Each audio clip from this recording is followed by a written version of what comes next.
You've got chickens in the yard or animals out in your pasture, or you're just getting started on your homestead. Today's conversation is going to be one that really matters. We're joined again by Dr. Jeff Saunders for part 2 as we talk about protecting our flocks from bird flu, caring for all of our animals and the best of our ability, and the simple precautions that we can take, especially when visitors want to come onto the farm.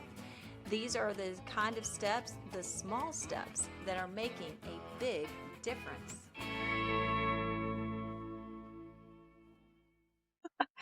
All right. Well, welcome back, Dr. Jeff Saunders. Hello. It's good to be back again. Yeah.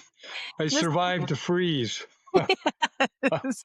I think that is everyone's comment right now is they're in that recovery mode of the freeze at this point. But it's really amazing. When you look around, you're starting to see green. It's coming up from the bottoms. It's like, we're going to make it.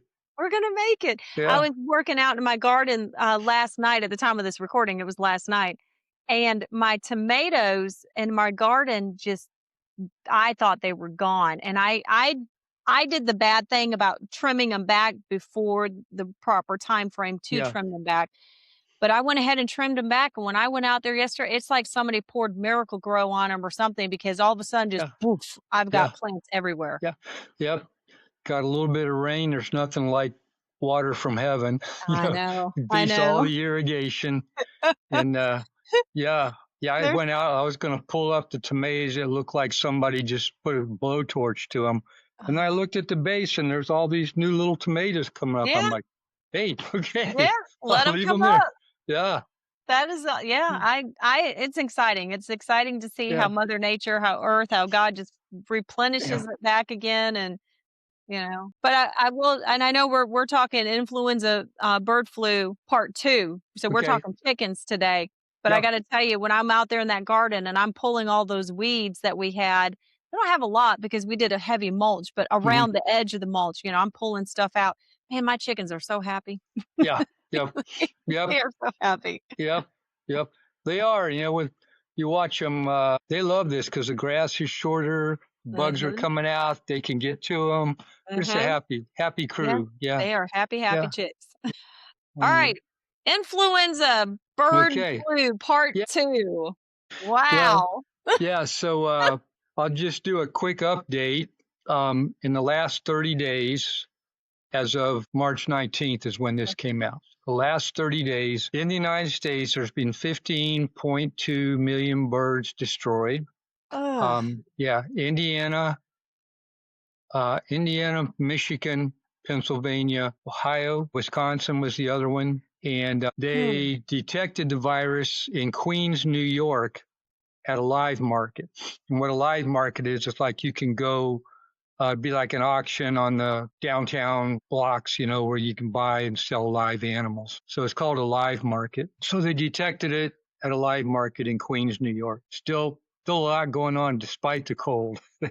Wow. Yeah.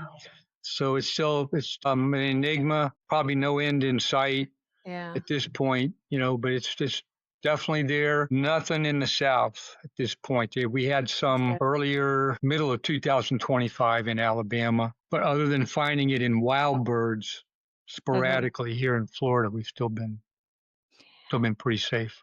I remember in our previous conversation, you had mentioned something about even the bird houses, which seems so innocent. Just get out there with your bird feeders and you see all the beautiful cardinals and the blue jays and sparrow, all of them that come in, but you're like, no, because that encourages them to come. If you have other birds, like chickens or ducks or something like that, it's not recommended to have bird feeders on your property. And and I saw somebody, I saw somebody one day. I was at one of the big box stores and they were buying a bird feeder, and I really wanted to say, don't buy that if you have chickens. No, I didn't. I wasn't the crazy one who did that. Jump in here, What's that? It's that one commercial where you can't be like your parents are, Yeah. Those are the best commercials. But you want to encourage, because you're living in the country. You've got a farm, you've got a ranchette.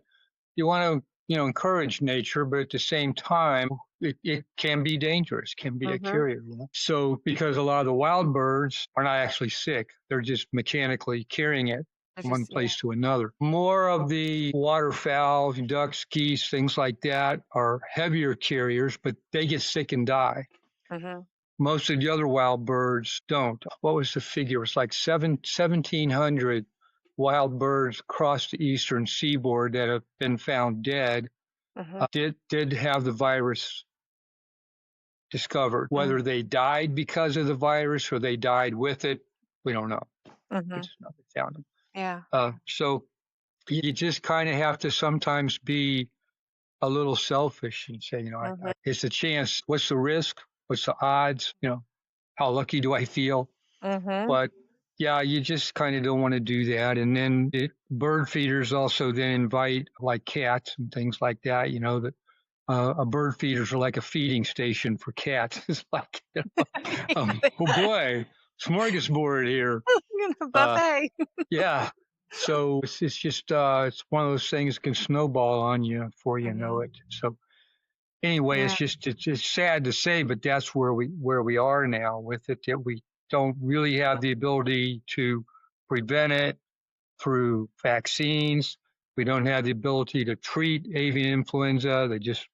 They die. And so our best hope is to do the most prevention that we can, try to keep it out of your property or out of Florida or whatever. And I don't, and if this isn't correct in my thought process, then please tell me. But Easter's coming up. At the time of this recording, Easter is coming up. And one of the things that I have seen so many times is that ducklings are cute.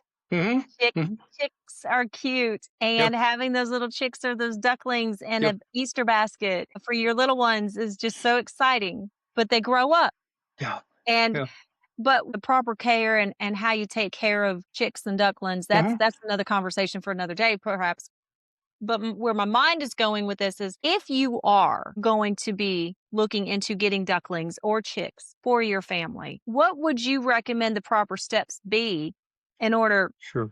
It's very hard to prevent, obviously. This is, but what are some of the steps that we could take to encourage folks that, hey, if you're going to do this, maybe follow this guideline or go here, buy from a reputable place, or what does that look like? Yeah, there's a whole can of worms there that we've tried to deal with from the welfare standpoint for a while, but there's a lot of money involved. It's economics. Let's sell these chicks. Let's sell these baby bunnies. Let's sell this. So you have to balance that out. And I think most of the people that purchase the little ducklings and the chicks, bring them home, they're not breeders, they're not farmers, they're not ranchers. They just happen to see these little dudes in the pet store somewhere and buy them. And then they grow up and they want to get rid of them. So what they try to do then is give them to their friends who has a farm or a ranch or who already has chickens. That's where the issue comes in. So if you're going to be the friendly neighbor that says, yeah, give me your chicks, you've dyed them green, you've dyed them pink, whatever. Now they're going, give me your chicks, I'll take them. Now you have to go through that strenuous, absolute 30-day quarantine away from everything else. You take care of your original birds first, save the new ones for last, feed them last, clean last, separate clothes, everything. And so you just have to then go through that procedure. And while it's a little bit more time consuming, it's one of the best safeguards that we have. Yeah, absolutely. And the USDA uses that same quarantine procedure. Like if I'm importing a horse from Argentina, that horse has to go through a 30-day quarantine at a USDA facility and then be tested before it can be released. So we're not just talking about something that we preemptorily put together for avian influenza. This is something that's international for people that are importing or breeding anything. So it's your best bet about preventing a problem. It's just quarantine, because it's going to happen, and people, they're either going to give them to you or they're going to drive by and drop them over your face because they know you have chickens in the middle of the night. They're over the fence. Wait a minute. How did my egg count increase? Yeah, that's right. So it's just going to happen good-naturedly, not intending for any negatives, but you have to protect your own first. And so quarantine is the best way to go. absolute Yeah. strict quarantine. Yeah. It's not going to happen at the feed stores. It's not going to happen at the pet stores, and those baby chicks are not going to be sick, but it's when they start to grow up that they're going to have problems. And they do that. Yeah. Now, I've purchased from hatcheries and stuff like that before, and I think we talked about this in our first podcast, the vaccines or what they give the chicks. That doesn't touch this. No, they're going to give them Newcastle's and Merrick's disease. They give those pretty much automatically at a day old in the hatcheries. But we do not have any vaccine for influenza at all. So, you buy from reputable breeders, you buy from those that follow the guidelines, they do the proper vaccinations that we have available. They have good hygiene, they have good welfare. You feel good about it, and it's the best you can do. We do have what's called the MPIP, which is a national poultry program for other diseases like salmonella and stuff, so the birds can get tested, and then that farm will get a paper that says we're free from typhoid, salmonella. We're free from that. So you can get in those programs for various diseases, but there isn't one for this yet. It's just you pick those breeders, hatcheries with the best reputations. You can look back and see they haven't had their whole flock euthanized. They had to start over. You can go through all that, and then once you get the birds to your property, again, even though you've purchased them from a reputable dealer, before you add them in with your own birds, you should go through quarantine. And that's 30 days, you said. Yeah.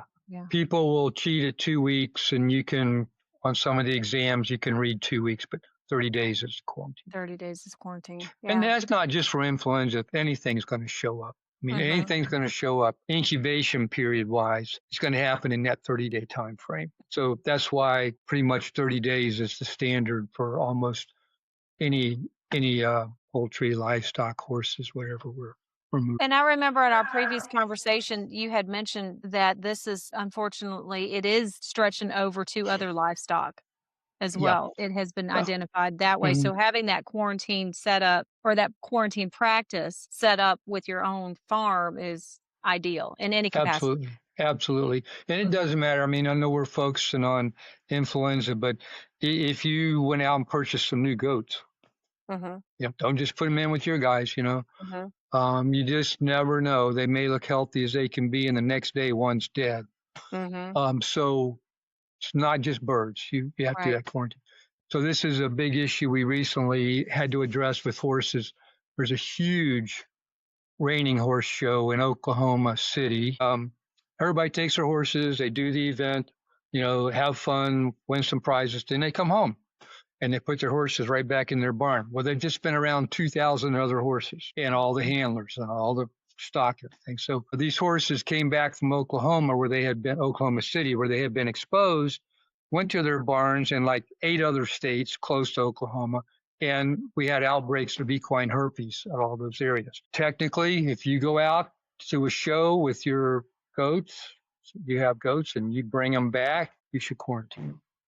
Wow. If you go out to a horse show, your horses, you bring them back to the farm, technically, you should quarantine them. Stuff happens, to nice people and healthy animals when they're in groups. So quarantine is so important for everything. I mean, it's just our basic way we have of trying to prevent the spread of disease. And in many diseases, if there's an outbreak, your farm or your ranch will actually be quarantined for 30 days while they do further testing. So even let's say that your neighbors a mile away got influenza in their flock of birds, and they came in and depopulated that whole flock. Then within a radius of about 10 miles, the USDA, the government, would come in, they quarantine everybody around in 10 miles and test them to make sure they were negative for a period of like 30 days, and then they'd release you. So that's standard operating procedure. That is a headache, I'm sure. It is. It's scary. It is, because you can do everything you possibly can on other than puts your farm in a sphere, Right? like one of those glass bubble spheres, of the future. You can do Uh-huh. everything but that, and still, down the road, somebody comes in with something, and because of airborne transmission or dust or whatever, so Mm-hmm. they take those precautions and they quarantine like a 10-mile square area Mm-hmm. to make sure they've stopped it on one premises Yeah. before it goes to another. Yeah. Wow. Wow. Yeah. Yeah. It is kind of a pain, but it saves your flock. It's a pain worth having.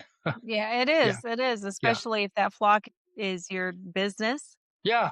or even just your pets. Yeah. They all got names, and you got to Yeah, watch, you still Joe have to Bob help, and Billy and Willie go right? away. It's no fun. Rooster Roy. Yeah. Yeah. um, we have to do so much of this as veterinarians, trying to prevent diseases from spreading. I'll just put a plug in for veterinarians. Yeah.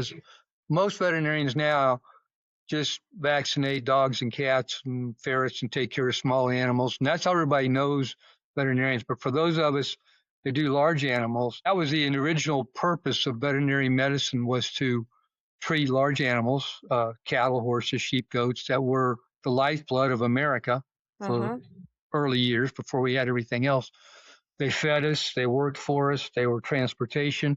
So veterinary medicine arose to protect that population of animals, livestock, working Mhm. animals. Those of us that still do large animal, our main focus, we don't do so much individual, like treat a dog for parvovirus.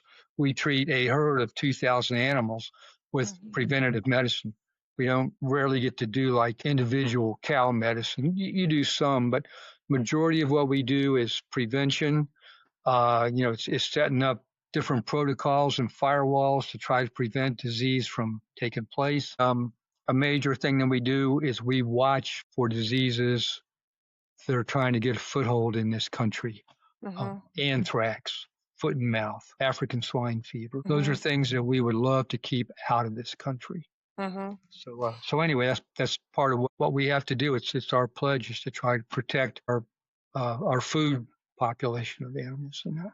And I know you said this in our first podcast, but vets are typically the ones who see if there's something coming into the United States. Y'all are the ones who see it first We're going to see because it first. it's transferred through the animals, and Yeah, people are bringing in animals. we're going to see it first, whether it's a true animal disease like African swine fever, or it's a bioterrorist type Mhm. disease like anthrax is capable of being a bioterrorist weapon. Mhm. So we're going to see them first, and that's we train every year. We train 20 to 30 hours a year of just trying to stay ahead of stuff and trying to remember. Okay, use your eyes. What are you seeing Yeah. out there? Right now, one of the bigger things we're worried about is the bee population in the United States. The bee population number of hives has gone down by 50% because of diseases that have gotten in. Maybe some of them we didn't recognize before because it wasn't such a big economic thing. But now that more people are having backyard bee colonies and stuff, now there's again more chance for stuff to spread, Mhm. yard to yard and stuff like that, backyard to backyard.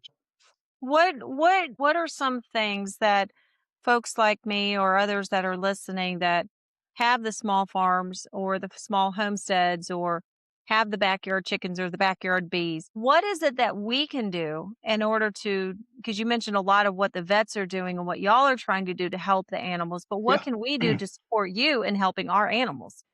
We're going to pause our conversation to share with you what we're doing. The homesteading movement has really taken off, especially across the country. With so many folks to tune into and informational pieces to read, it's easy to find the passion for this lifestyle. But one thing that we realized as Florida homesteaders is that even though this information was great, it didn't apply to us. Let's face it, y'all, Florida is in a world of her own. Our climate is different, our soil is different, even our planting season is opposite from the rest of the country. And that's when we decided that we needed a reference for folks that highlighted what to do in Florida. From gardening to baking bread, raising animals, and sustaining your family on that sandy soil, we are covering it all in each issue of the Florida Homesteader magazine, written by Florida homesteaders for Florida homesteaders. This is your go-to guide for all things homesteading in the Sunshine State. You ready to sign up for our newsletter or subscribe to the magazine? Well, we made it easy for you. You just have to go down to those show notes and click on that link below at www.thefloridahomesteader.com. Be sure to follow us on Instagram and on Facebook as well. It's all the same, The Florida Homesteader. Thanks for tuning in, and now we're going to jump right back into our podcast chat. What is it something we can look at? Yeah, sure. So there's plenty of things you can do, and a lot of it's just flat common sense. It's just like you keep your place clean, okay? You don't let manure build up. And when you clean out a stall or pen or whatever, you should have a designated area. And if you compost, hay and manure and stuff like that, if you compost it, you kill most of the organisms, vast majority of organisms. So basic hygiene and animal husbandry, keeping the pens clean, if you have a torrential downfall, making sure you got water that can run off. So you're not tracking mud everywhere, or you don't have muddy water running from one pen to another. So look at your elevations on your farm and where your pens are and where you're trying to raise. And you look at your elevations and where your water runoff areas go, and you try to arrange things accordingly to take advantage of the natural contours of your land. Just basic hand washing hygiene, moving from one pen to another. Just wash your hands. Really, and this is hard, but this is where you have to be selfish. You want to let that kindergarten class come and see all your handiwork and come and ooh and ah with everything. And you want to let them come in. Agritourism is getting bigger and bigger, and they're bringing busloads of people to some of these farms. And it's a nightmare as far as I'm concerned. But, so if you're going to do that and you want to bring in kids in that, you make sure you have a hand washing station before they go in. You make sure they have a hand washing station when they come out so they don't get anything. Because little kids especially, petting zoos, different farm stuff, petting zoos have really come under the gun lately because of little kids getting sick from feeding whatever they're feeding in the petting zoo and not washing their hands. Or people that come in that happen to be under a cancer chemotherapy or they're immunocompromised or something. So you have your hand washing stations, make them use them, get you a little box of those disposable foot covers, put them in there. Kids love putting those things on, tromping around. They're cool. And you just kind of try to limit the possible transportation or movement of bugs. You're probably not such a big deal with kids. The higher risk with little kids is that they're going to get something from your farm. Salmonella, E. coli, something. They're going to get it from your farm.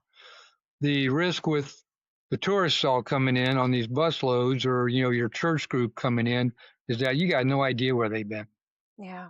The day before, a couple of days before, an hour before, you have no idea where they've been. People are not geared to think that way because most of them don't even know where our meat and chickens come from. I think it grows in the backyard of Walmart or somewhere. So they have no idea of the possible transmission of diseases. They just think this is a great outing and we get to go. Unfortunately, I think not enough of the producers, when these people get off these agritourism buses, not enough of them really push the disease standpoint transmission of it. They talk about the mechanics of their business. But yeah, so you do good hygiene, take advantage of the contours of your property to make sure you got good water runoff so there's not standing water. Concentrate all your waste in like this designated spot. That's where, when I clean out the barn, that's where the hay goes. That's where your designated spot. And block it off so that your dogs and cats maybe don't get in there and then track stuff out, And good hand washing between pens, between different sets of animals. Use your foot coverings, and you do the best you can. If you do have a lot of wild birds in the area, you can put up bird netting. That keeps them out. Doesn't keep their droppings all the way out, but it keeps the birds out. Don't feed the wildlife because they can be carriers. So all little things like that says it kind of goes against your motive for living out in the country, but it's just little safety precautions. And whenever you're looking at things, it's always a risk versus benefit. How much risk am I going to undergo versus how much benefit am I going to get from this? I didn't even think about outside of wild birds, but when you said wild animals, like deer, Yeah. Yeah. if you have a deer Yep. feeder, Yep. Yeah. I'm not saying we have a deer feeder that's in use, but I'm just saying, I just thought about that because I have seen neighbors or I have seen folks out there and you know, with the bag that it's got some Mm. corn in it. Next Oh, thing you yeah. know, you've got an amazing, beautiful Yeah. amount of deer Yeah. in in their backyard or in Yep. your backyard or whatever. And I never thought about it with the Yeah. deer. Or they're planting a little corn out there for a dove shoot or quail shoot or Quail something, shoot, Yeah. yes. So you got birds flying in. So yeah, it's just little things. And like I say, your neighbors don't think about that. They're like, oh, we're gonna plant a dove field here, It's like, Yeah. okay, all right. So Yeah, we get excited when we know that somebody's out there feeding deer because there's like, woo, we got a show. Yeah. Yeah. No, it's true. That's why you don't live in the city. You live out so you can see stuff like that and enjoy it. And I love getting out in the woods and just sitting and watching deer, hogs, turkey, stuff like that come by. It's just wonderful out there. But for those that are trying to protect their production, can be an issue. And we talked about on part 2 what happens with this virus too. Getting back to influenza, it can mutate. That's what makes it so hard. Mutation means the virus changes. So now it's not the same virus. It's like a cousin. And then that cousin can now infect another animal, like a fox or a dairy cow. So that mutation is the scary part. And that's what we call the wildlife spillover event, that the virus gets out of birds, gets into like a fox, and then that fox gets on your property and brings the virus with him and starts it. So it's called a spillover from wildlife. Not all the wildlife gets sick. A lot of them do. 52% of all the elephant seals in Antarctica died in 1 month because of avian influenza. How to get to Antarctica of migratory birds. But the ability of the virus to change like that, going back to 2019 and 20, we're 99.99% sure that's what the COVID virus did. It got in another animal, mutated and changed, and now is able to infect humans. It was not infective prior to that, but it gets in and it goes through this. It's almost like being in a blender. And it comes out the other side a little bit different, and the cousin is worse. So that's another thing that makes this virus so tough to make a vaccine for, is that ability for it to change literally while you're looking at it. It's changing. So, but it's that ability to change that most alarmists, is avian influenza going to jump into people? Could it?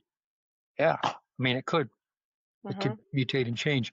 Right now, there's been just a handful of people, it's probably under 50 worldwide, that have actually been diagnosed with avian influenza. People that worked on poultry farms, whether it's egg layers or broilers, turkey farms, dairy farms, a number of the people that worked on dairy. And right now, it's really mild. They get like red itchy eyes. Maybe they run a fever for a day, like feel a little achy, and then it's gone. But when they've tested these folks, they've been positive for avian influenza. And then they go and test, like if it's a person that's working on one of the dairies and they test positive, then they go test the dairy cows and match them up to see if it's the same virus, the same cousin. And so far it has been.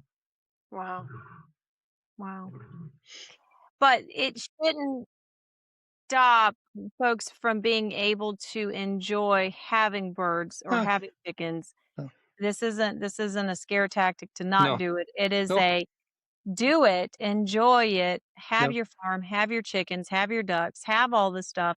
Just know what to do in order to protect your flock, protect your animals. Absolutely. And then protect those that are coming onto your property. Yeah. And wash your hands before you eat. Yes. I mean, really, it is. You enjoy them. Don't be afraid. Just be aware. Don't be afraid. Doesn't matter what we're talking about, but especially with this avian influenza, because there's other diseases that your birds can get that can be just as deadly. Unfortunately, chickens don't survive a lot of stuff out there. They're very sensitive. Just don't be afraid to have them. Don't be afraid to enjoy them. Don't be afraid to eat the eggs. Don't be afraid if you're raising broilers to eat the meat. Don't be afraid. Just be aware. Just be aware.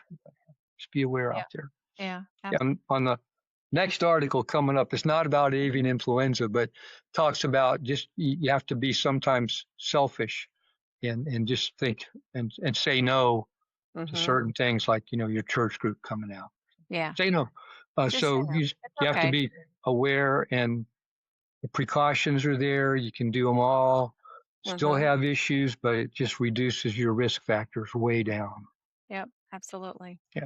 Absolutely. And I think we left last time, too, we were talking about, because this has come up now again, a big new trend in dog and cat nutrition is raw, fresh foods. Oh, yes. Yeah.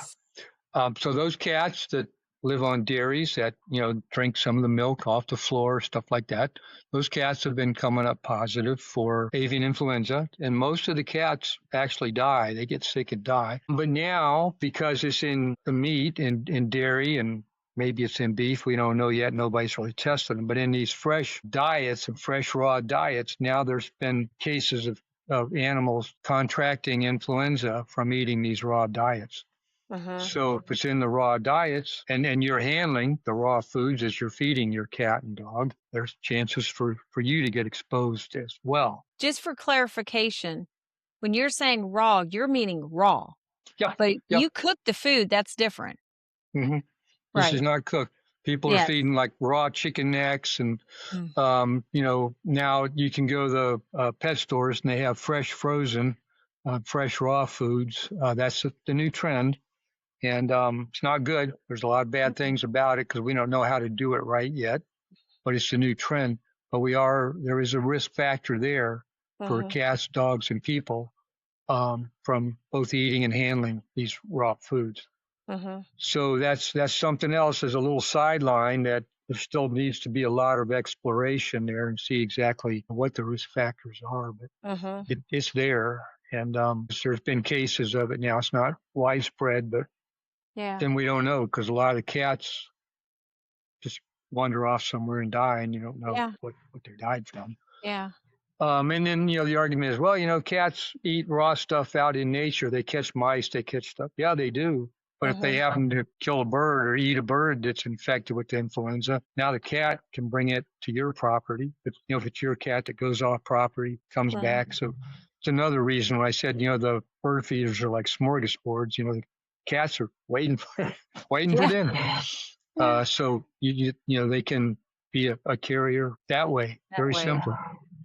Yeah. Yeah, absolutely. So you just have to be aware of all those possibilities, and you do your best to minimize them. You're never going to zero it out, but you can minimize things. Yeah. Just smart farming. Yeah. Just know your stuff. Know your stuff and stick to it. Don't take shortcuts. Don't do the shortcut, because there was a good friend that gave me this. Don't do the shortcut. There is a really good for people who want more information than what we've given them on avian influenza. There's a really good government website. It's www.aphis, APHIS.USDA.gov. They'll give you the most up-to-date information, maps, transportation. Like, it's getting harder and harder now to transport chickens from one place to another. Right. More regulations. But that will give you, they update that literally every day. It's a great website to get more information, not just on the disease itself, but on any new information that's up, or any outbreaks in your area, or what's going on with it. So it's a great resource. To take that website, and we'll make sure to put it in our show notes. Yeah. So if you're listening and you want to be able to read more about that or have more information given to you, you'll be able to click on that in the show notes, and it'll take you to that website. So we'll make sure to share that. And that website is worldwide, actually. USDA collects the information worldwide. So it's not just in the United States, but you will get, like I said, I think they update it maybe every 24 hours. This new information comes in. Wow. So, yeah. It's not That's last good week's news. information. Yeah. Not last week's news. Yeah. No, that's good information. Yeah. That's good to know. Okay. Well, any other information or things you want to share with the group in regards to bird flu before we? Yeah, it's out there. We've got so many other things to worry about in life, and sometimes I feel guilty. When I was writing the next article, I'm like, man, I've been Debbie Downer for 2 articles now. I'm going to scare all the people off from having poultry. And that's not the reason. It's just to realize that there's no free lunch out there. Right. It all takes a little work. It all takes a little planning. And there's so many other things to really lose sleep over. You do the best you can. You go to bed at night and say, God, I did the best I could today. Yep. I took care of business, and it's in your hands now.